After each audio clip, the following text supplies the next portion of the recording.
Bonjour Benjamin Dorman. Bonjour. Merci de nous recevoir pour cette interview d'enquête et débat. Alors je vais vous présenter rapidement avant de vous poser les questions que je vous ai préparées à la lecture de votre livre dont vous allez rappeler le titre. Ils ont acheté la presse. Voilà. Alors vous avez été journaliste dans la presse financière justement, Oui.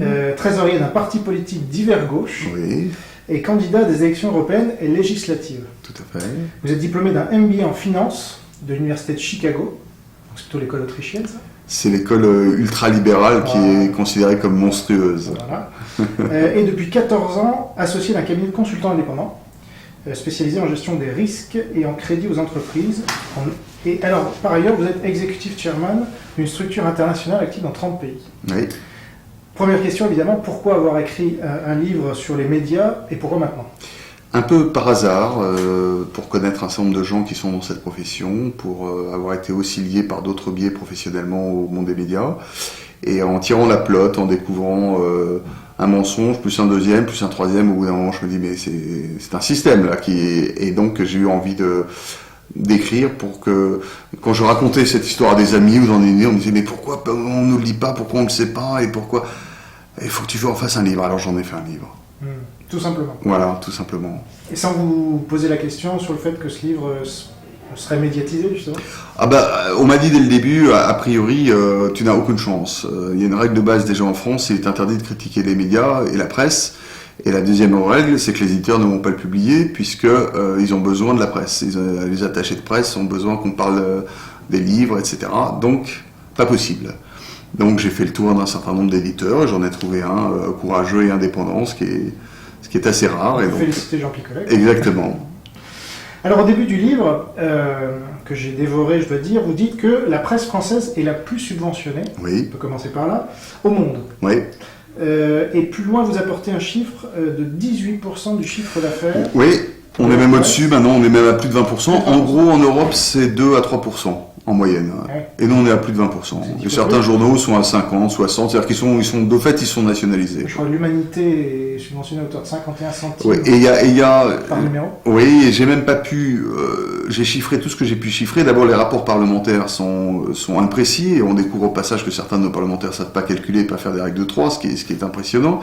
Je donne dans mon livre tout le détail des chiffres en question, ceux qui sont publics, ceux qu'il faut rectifier par les informations qu'on a. Par exemple, quand la presse accepte d'avoir une activité déficitaire pour la presse, la Poste, pardon, pour moi c'est une subvention indirecte.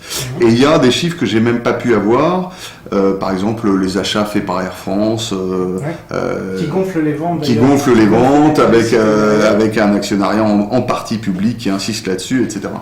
Et voilà. Et alors, pourquoi cette spécificité et quelles conséquences a-t-il sur la qualité de l'information ?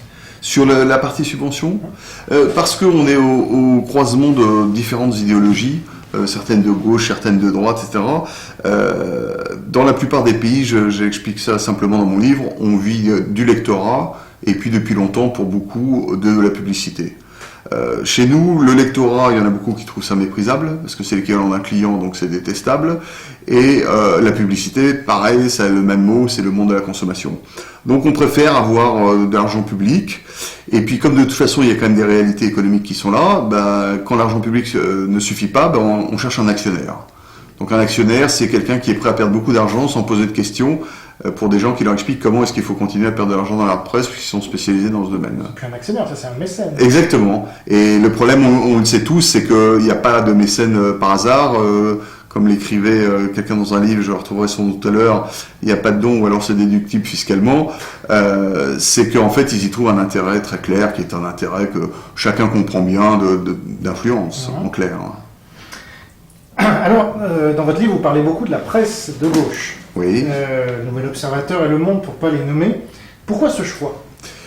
Parce que dans le « Ils ont acheté la presse », j'ai quelqu'un qui m'a dit « Mais je comprends pas le titre de votre livre, d'abord, plus personne n'achète la presse. » Alors j'ai dit « Non, on parle du capital, pas de l'achat du journal. » Le « Il » vise en particulier un certain nombre de nouveaux actionnaires ou de nouveaux dirigeants qu'on a vu arriver dans la presse, et comme vous dites, la presse de gauche en particulier, sous influence qui se réclame souvent d'un social-libéralisme. C'est vrai du Nouvel Observateur, du Monde, de Libé et d'autres. On a vu arriver des gens qui viennent des cabinets ministériels, des énarques. On a, je prends longuement l'exemple de Manioc Pigas. Tout le monde dit que c'est le patron de la Banque Lazare, ce qui est vrai. On oublie aussi que c'est l'ancien directeur de cabinet adjoint de Laurent Fabius. Ce qui, en matière d'indépendance dans notre pays, pose quand même un minimum de questions. Denis Oliven, qui a dirigé le Nouvel Observateur et qui aujourd'hui est à la tête d'Europe 1, du JDD, de Paris Match et d'autres, est aussi un ancien du cabinet des finances de Dominique Strauss-Kahn, un ancien conseiller. Donc, la frontière n'existe plus, le contre-pouvoir pour moi n'existe plus. Alors on vous dit que si, il y a état de garantie éthique, mais c'est nouveau que les journaux d'opinion et d'information générale et politique soient aujourd'hui entre les mains de gens qui ont une carrière politique et qui ont des accointances politiques. Je pense que c'est dangereux, indépendamment de la qualité des personnes.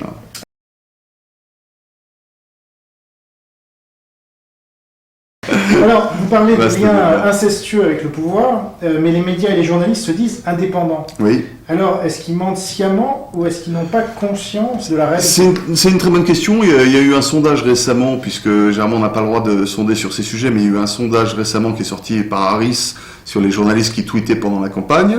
Et tout est dit, les journalistes se sentent indépendants à plus de 70%, et les lecteurs ne les trouvent pas indépendants à plus de 70%. Donc ils ont juste oublié d'écouter leurs lecteurs. Ils s'autodécrètent indépendants, et ils ont une part d'indépendance. Il ne s'agit pas de faire de machiavélisme. Je suis absolument prêt à entendre quand ils disent c'est pas vrai que le pouvoir nous appelle, nous censure tel article et nous interdit telle chose.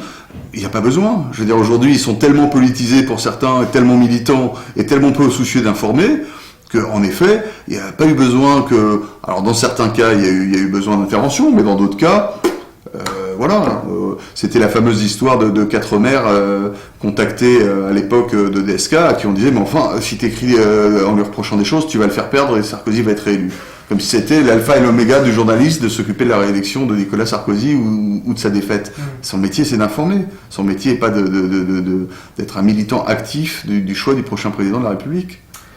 Alors, je vais vous citer, page 35, vous dites que seuls Arrêt sur Image et Mediapart ont relayé les chiffres réels des subventions dont on parlait tout à l'heure. Oui. Pour autant, ont-ils parlé de votre livre ? Non, c'est une bonne question. Arrêtez de dire que c'est des bonnes questions, parce qu'après on va croire que... vous avez raison, mais elles sont quand même bonnes. Bon, d'accord, on n'a pas préparé les questions, donc j'en profite pour le dire. Non, je ne sais pas pourquoi d'ailleurs. Alors d'abord, je pense qu'un certain nombre part du principe que je ne suis pas connu, on ne sait pas qui je suis, donc comme aujourd'hui on est dans des logiques de pipolisation, on ne parle que des gens qu'on connaît et que des amis qu'on connaît. Donc j'ai vu beaucoup de sujets qui sont traités dans mon livre ont été repris tout ou partie dans d'autres livres, à commencer par Laurent Mauduit et les économistes, les appartenances au cercle politique, au mouvement. Voilà, alors ça, oui, forcément, le livre de Laurent Mauduit sur Mediapart, on risque pas de le louper. Ce que je peux comprendre d'ailleurs, le livre peut être intéressant. Mais on est en circuit fermé, et comme chacun y trouve des choses qui lui déplaisent, certaines personnes de gauche doivent trouver qu'il y a des aspects trop libéraux, trop critiques. J'étais à un salon du livre récemment et c'est intéressant. Les gens de droite me disent « Ah, vous avez été dans un parti d'hiver gauche, donc je veux pas lire des choses écrites par quelqu'un comme ça. » Et d'autres qui me disent « Ah, mais vous critiquez la gauche, je veux pas lire ça non plus. » Donc voilà. Mais d'une manière générale, je pense qu'un certain nombre de gens qui sont aujourd'hui propriétaires des médias souhaitent avoir le monopole de la critique de ces médias.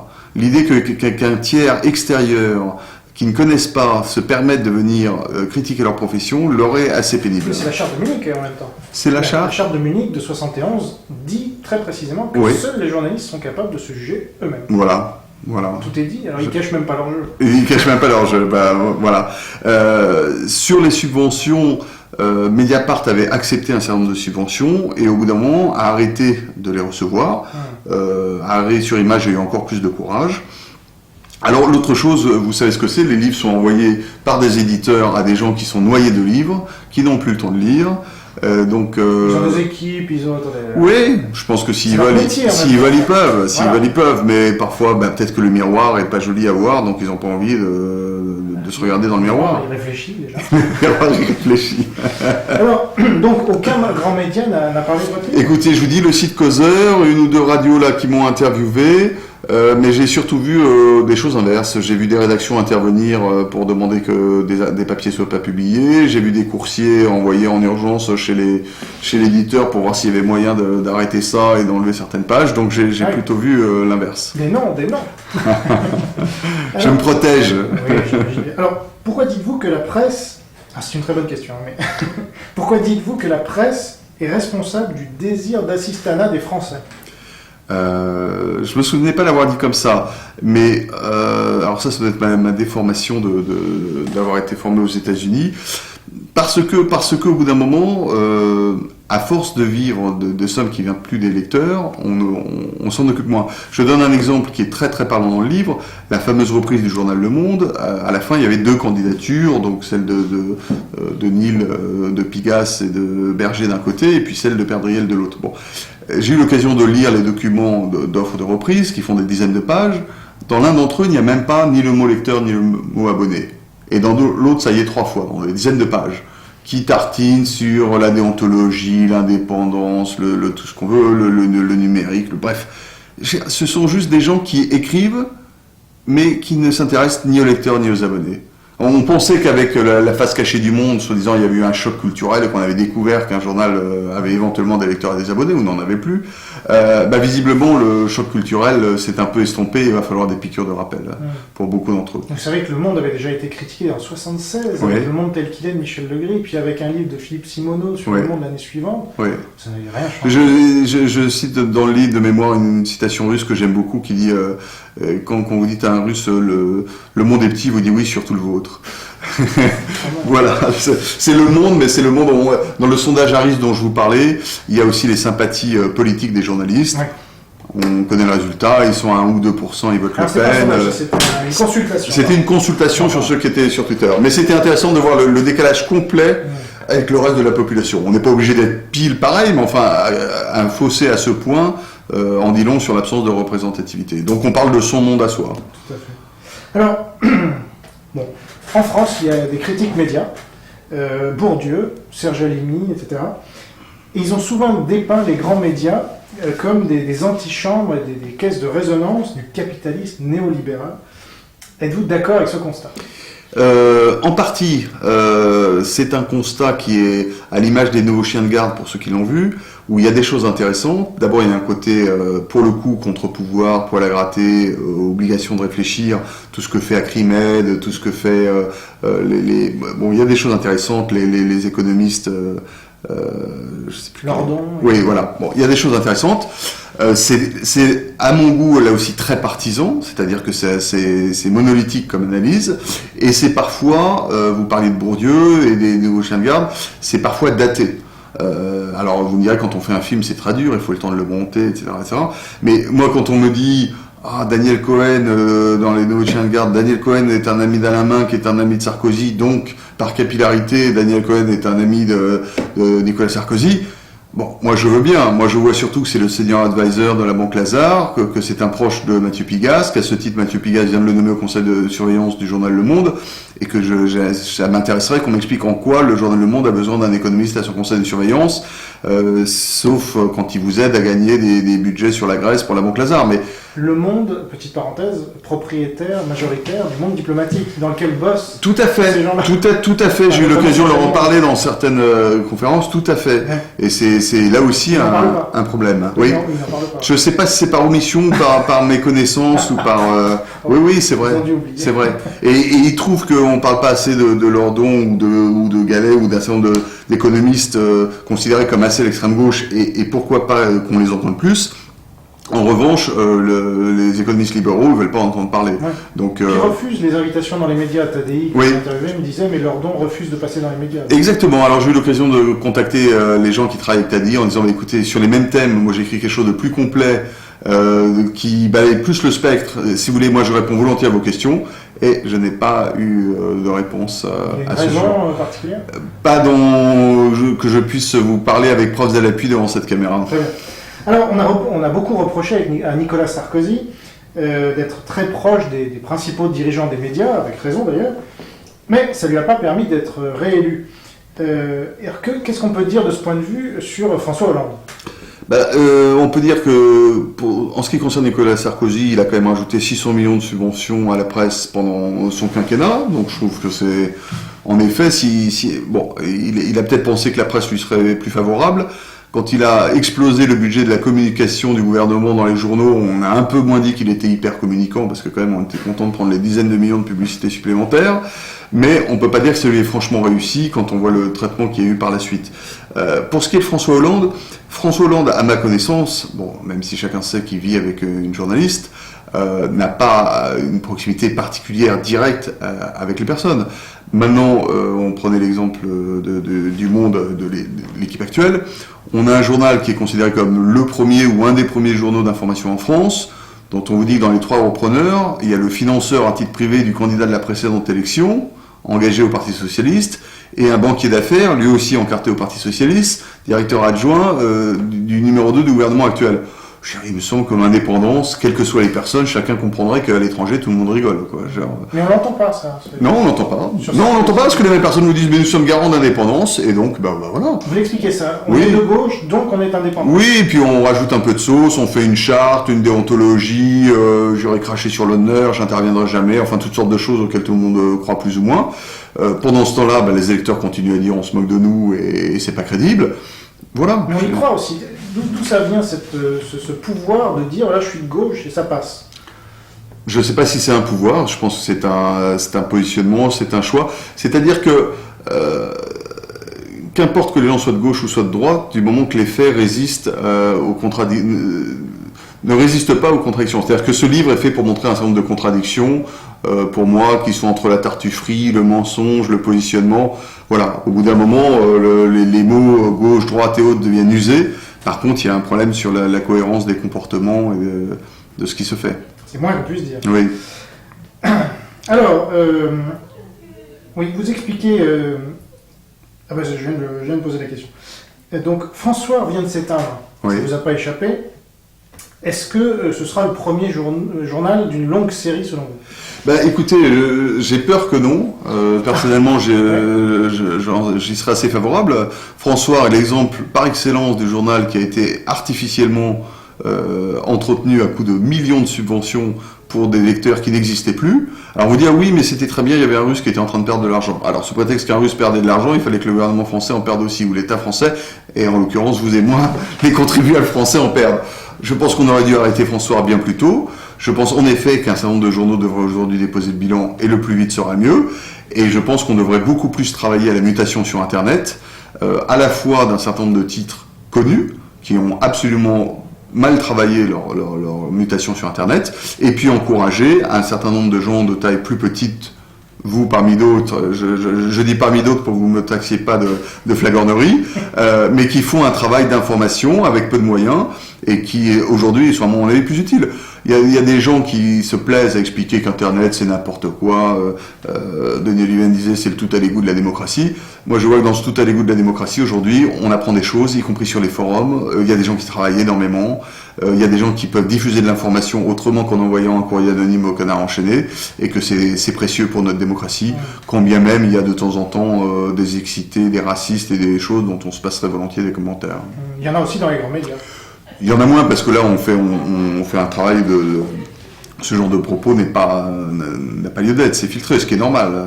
Mais bon, le système n'est pas parfait, mais c'est clairement l'avenir de l'information à mes yeux. Et alors, quels sont ceux qui survivront et pour quelles raisons? C'est difficile à dire.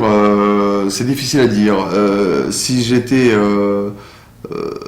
monothématique et que je me répétais, je ne sais pas si j'en ai déjà l'âge, je vous dirais ceux qui s'occuperont des clients et des lecteurs. Dans la durée, je ne pense pas qu'on puisse continuer à avoir des organes de presse qui, à ce point, sont des courroies de transmission de sociétés de communication et de storytelling qui veulent nous décrire une certaine réalité. Donc voilà, je pense que je lisais un article du Nouvel Observateur de Soula, qui est un des responsables des médias, sur le thème « Ah, nous sommes enfin débarrassés de tous ces journalistes d'extrême droite dont on avait assez, de Zemmour à Finkielkraut, donc visiblement qui considèrent comme des journalistes d'extrême droite, ce qui est intéressant comme classification, et en disant de toute façon toutes ces idées-là n'intéressent plus personne, il est temps de tourner la page. C'est magnifique, je veux dire, on ne doit pas lire les résultats des élections de la même manière. Arriver à dire que quelles que soient les opinions qu'on a des programmes du Front National ou d'autres gens, dire que ça n'intéresse plus personne, je trouve que c'est... C'est étonnant parce que la gauche est moins sectaire que la droite. Hein? J'en sais rien. J'en sais rien. Alors, vous révélez quelques informations croustillantes dans votre livre, j'en ai noté. Alors, par exemple, Pierre Bénichou. Oui. Alors, qui est Pierre Bénichou? C'est l'un des chroniqueurs de Laurent Ruquier. Vous révélez qu'il est payé quasiment à ne rien faire au Nouvel Observateur, ce que j'ignorais, et que Ruquier le paye, alors ça c'est peut-être déjà public, mais alors, si c'est Ruquier qui le paye, c'est nous qui le payons, 13 600 € net par mois. Alors, c'est un livre qui a énormément de sources, donc pour ce qui est du montant des revenus, j'ai repris une source qui a cité ça de manière publique, donc c'est pas quelque chose que j'ai eu l'occasion de vérifier. En revanche, l'autre information, elle est en effet propre à mon livre, c'est d'avoir découvert des discussions, notamment en l'occurrence au Nouvel Observateur, pendant qu'on refusait des augmentations de misère pour des jeunes journalistes qui travaillent énormément sur le net, qui travaillent le week-end, certains qui travaillent de nuit ou autres. Eh bien, les débats internes étaient de savoir si on pouvait réduire les cachets versés à certains qui n'écrivent plus ou pas. Voilà, les éléments que j'ai, on est plus proche du pas que du plus, ou du très peu. Et voilà, et on vous dit, ah oui, mais vous comprenez, il y a des gens, c'est historique, c'est compliqué. Bon, c'est compliqué de payer moins les gens qui travaillent pas ou peu, et c'est compliqué de payer plus les gens qui travaillent beaucoup. Alors, sachant qu'on trouve ça également dans la presse dite de droite, puisque Éric Zemmour, ça a été révélé, est payé 10 000 € par mois pour le Figaro, pour écrire dans le Figaro, oui. Ou le Figaro Magazine, une rubrique par mois, je crois, ou par semaine. Enfin. Oui, c'est très possible. On m'a demandé pourquoi mon livre était très axé sur la presse sociale libérale et pas plus sur les autres. Il se trouve que j'y connais beaucoup plus de monde et que j'ai beaucoup plus d'informations. Ouais. On m'a dit, mais faites la même chose sur le Figaro. Pourquoi pas, j'aurais bien voulu, et je n'ai ni le temps, ni les relations qui me permettent de le faire, mais ce que vous dites est bien possible. Oui, ça a été révélé, il n'y a aucun problème. Alors, petite critique tout de même. Voilà la mauvaise question. Page 177, vous faites l'éloge de la carte de presse. Je ne me suis pas trompé. J'attends la fin de la question. L'éloge, c'est pas... J'attends la fin pour bien de la carte de presse. Alors, je peux reprendre le livre. C'est pas exactement ce que je dis. Je dis que certains expliquent... Oui, je vous écoute. Je dis que certains... enfin, j'écoute la fin de votre question. Alors, ma question, c'est que la carte de presse renforce pourtant le corporatisme. Oui. Elle permet de bénéficier d'un abattement fiscal scandaleux. Oui. Elle n'apporte aucune indication sur la qualité du travail fourni du journaliste. Et enfin, elle crée un journalisme à deux vitesses entre ceux qui l'ont et qui seraient légitimes et ceux qui ne l'ont pas. Oui. Alors... je comprends vos remarques et si vous me permettez d'être critique à mon tour, vous avez peut-être lu rapidement ce passage-là.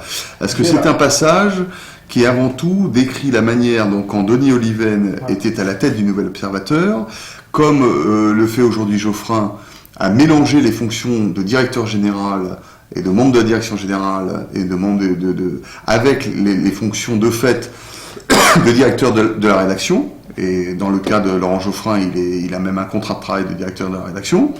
Et en l'occurrence, Denis Oliven se voyait refuser la carte de presse. Ouais. Et il en plaisantait dans une interview en disant « Ah, les journalistes m'expliquent que je ne fais pas partie de leur monde parce que je n'ai pas de carte de presse. Si c'est que ça, je vais obtenir la carte de presse. » Et donc voilà, je rappelais que la carte de presse, c'est pas la carte du VIP pour rentrer dans un boîte de nuit, et si on a des relations là aussi, ça correspond à certaines définitions. Maintenant, je n'ai pas dit, vous m'avez mal compris si c'est ce que vous avez compris là-dessus, que un vrai journaliste a une carte de presse et que ceux qui n'en ont pas sont pas de vrais journalistes. Je dis seulement que moi je suis favorable au maintien de la règle selon laquelle les membres des directions générales des journaux n'ont pas de carte de presse. Parce que la direction et la gestion d'un journal, ça n'est pas être journaliste. Et je trouve y compris compliqué, j'imagine que Laurent Geoffrin a toujours une carte de presse, ce que je trouve compliqué. À la fois, il considère et il a une activité de journaliste, mais enfin, c'est aussi contradictoire en partie avec les statuts qui sont déposés auprès de l'organisme qui déclare la carte de presse, qui dit que quand on est directeur général et mandataire social d'un journal, c'est une autre fonction. Ah, il faudrait vérifier, mais je pense que Hubert Beuve-Méry avait la carte de presse aussi. C'est possible. Est-ce que cette loi existait déjà ? Ouais. Moi, je trouve quand même relativement intéressant l'idée de dire il y a des journalistes qui écrivent et qui informent, Et il y a des gens qui dirigent un journal, qui sont actionnaires, qui font un autre métier. Très bien. Et de mettre une espèce de presse laïque, comme ça avait été fait, le premier à l'avoir fait, je le rappelle dans mon livre, c'est Laurent Geoffrin avec Serge July à Libération, en disant il va falloir qu'on sépare les fonctions de direction et de direction du journal et de direction de la rédaction. Et aujourd'hui, on est revenu en arrière sur tout ça. Mais il faut dire que c'est vrai que la Libération était fondée par une grande conscience morale qui était Jean-Paul Sartre. Alors, malgré tout, donc vous défendez pas tout ce que j'ai dit sur la carte de presse, c'est vrai, non? C'est-à-dire qu'il y a un abattement fiscal qui est scandaleux. Alors, l'abattement fiscal... Ça crée un rapport de relation incestueux avec l'État. L'abattement fiscal fait partie de ses multiples avantages, où là aussi les parlementaires sont pas clairs, mais on entend beaucoup parler de cet abattement fiscal. Vous savez que maintenant il est plafonné à 7600 et quelques. C'est pas rien, hein, mais... Vous voyez comment on entend parler? J'en ai jamais entendu parler. Moi. Je veux dire, pour moi, c'est moins important que le débat actuel sur la TVA, où le Sénat vient de voter la baisse de TVA, et où aucun parlementaire ne va oser s'opposer à une loi qui favorise financièrement la presse. Ils en ont tellement besoin pour leur carrière personnelle que finalement... C'est soi-disant les champions de la lutte contre la niche fiscale, sauf qu'il n'y a que la presse où chaque année il y a des niches fiscales supplémentaires. Je cite dans mon journal une des dernières qui avait été créée par Nicolas Sarkozy, l'article 39 ou 43 qui s'appelait article 39 ou 43 citoyen, qui permet à faire un don à la presse qui devient déductible, comme si on était en train d'aider une ONG. Voilà. Et dans mon livre où j'aime bien mettre des choses un peu piquantes et un peu ironiques, la logorée de certains communicants sur lequel maintenant tout est citoyen, tout est révolutionnaire, tout est état généraux, tout est Grenelle de quelque chose, ça devient un peu saoulant. Il va falloir revenir à des choses simples. Voilà, les journalistes sont extrêmement favorisés. C'est une corporation qui défend abusivement ses intérêts sans contre-pouvoir aujourd'hui. Et du fait de la carte de presse, notamment. Notamment du fait de la carte de presse. D'accord. Ah oui, non mais qu'on remette en cause l'avantage fiscal lié à la carte de presse, je suis pas contre du tout. Puis surtout qu'on revienne à la réalité de cet avantage. C'est-à-dire que certains qui sont derrière un ordinateur toute la journée, est-ce qu'ils ont des frais colossaux? Et puis le fait de distinguer encore une fois entre ces journalistes qui n'ont pas la carte de presse et qui ne feraient pas leur travail, qui le feraient mal, et ceux qui l'ont, c'est uniquement basé sur la même manière, vous en parlez, de la même manière que je parle dans mon livre de la manière dont un certain nombre de rédactions ont une forme de mépris pour les journalistes de l'Internet, en disant ça, c'est pas les vrais c'est le papier, les autres, c'est les soutiers, qui est malsaine et irrespectueuse. Enfin, Internet prendra sa revanche, donc il n'y a pas de... Je pense, c'est déjà en cours. Alors, autre question, dernière question, a priori, moins que vous ayez d'autres choses à nous raconter d'intéressant. Non, il faut s'arrêter, toutes les bonnes choses en une fois. Alors, vous parlez des revenus gigantesques des Pigasse, des Berger, des Oliven, des Perdriel, dont on a parlé un peu, et autres. Que préconisez-vous pour les ramener sur Terre ? D'accepter davantage le débat contradictoire, d'avoir des rédactions plus hétérogènes en termes d'idées, en termes d'origine, en termes d'opinion politique, de revenir à des métiers d'information, de s'intéresser davantage à ce qui se fait sur le net. Alors ça, Perdriel l'a fait récemment avec Rue 89, mais là aussi s'intéresser à tout ce qui se fait parce que l'avenir est là, au lieu de continuer à dire tel des marchands automobiles, notre profession est sinistrée, c'est affreux, aidez-nous, donnez-nous plus, sinon... Et avec l'argument extraordinaire, on rejoint ce que vous disiez sur François, c'est si vous ne nous aidez pas, on va disparaître, c'est donc la liberté de la presse et la liberté d'information qui va disparaître. Alors, je trouve un peu dur, parce que eux, finalement, ils défendent leur bout de gras, c'est à l'État de dire non. Oui, c'est vrai. Oui, mais comme l'État a besoin d'eux pour leur carrière, c'est pour ça qu'il faut d'autres gens, et que je m'y suis collé, comme on dit, parmi d'autres, pour dire alto sketch, ça suffit. Ça suffit, parce que... Finalement, pour changer les médias, il faut changer les gens qui sont à la tête de l'État. Quand vous voyez les mêmes qui, pendant des années, ont dit R100, affreux, là aussi, capitaliste, vendeur d'armes, etc., de droite, marchand de canons, et qui aujourd'hui disent à l'État, je vous en supplie, nationalisez Paris-Normandie, dont on sait là aussi quels sont nos grands élus qui sont dans cette région, il faut sauver la liberté d'expression. Non, il n'y a plus de lecteurs, il ferait mieux de se poser la question, pourquoi est-ce que les gens ont cessé de trouver intéressant ce qu'il y avait écrit dans ces journaux-là? Je crois qu'il y a eu un repreneur là très récemment. Oui, mais un repreneur au sens post-redressement judiciaire, c'est-à-dire que c'est pas la même taille, c'est pas le même nombre de salariés, etc. Mais enfin, ils oublient juste de se demander, ils sont tous là à dire François, il y a 20 millions de lecteurs, comment est-ce qu'on passe de 1 million à 20 000? Il faudrait peut-être un jour se poser la question. Très bien, ce serait une bonne conclusion. Benjamin Dorman, merci. Merci à vous.